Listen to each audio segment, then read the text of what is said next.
Kamusta? Ako si May. Ikaw? Hello there!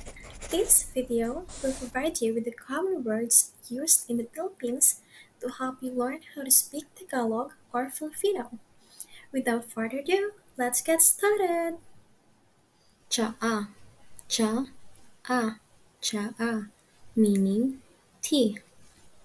Makulimlim, ma-ku-lim-lim, makulimlim, meaning shady.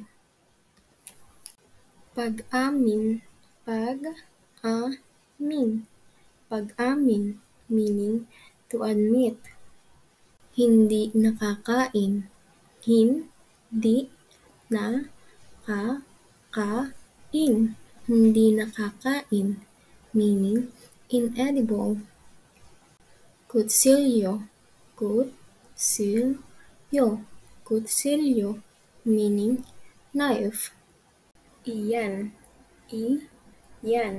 iyan, meaning that. Buko, buko, meaning young coconut. Kawali, kawali, meaning frying pan. Pinsan, pinsan, meaning cousin. Talong, talong, meaning eggplant. Baso, baso, meaning glass or cup. Wala, wala, meaning none or nothing.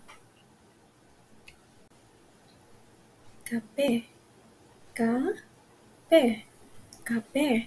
meaning coffee. Ito,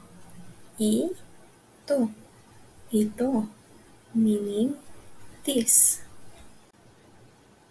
Tulong, meaning help. Magaan, magaan.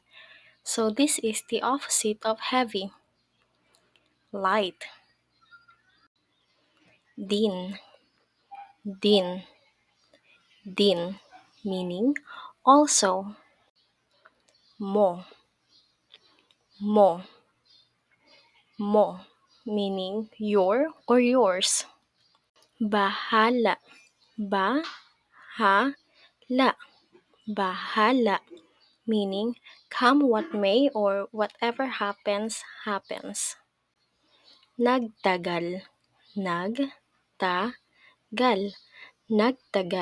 meaning took. Connection, meaning connection. Tama, meaning right or correct. Intindihin,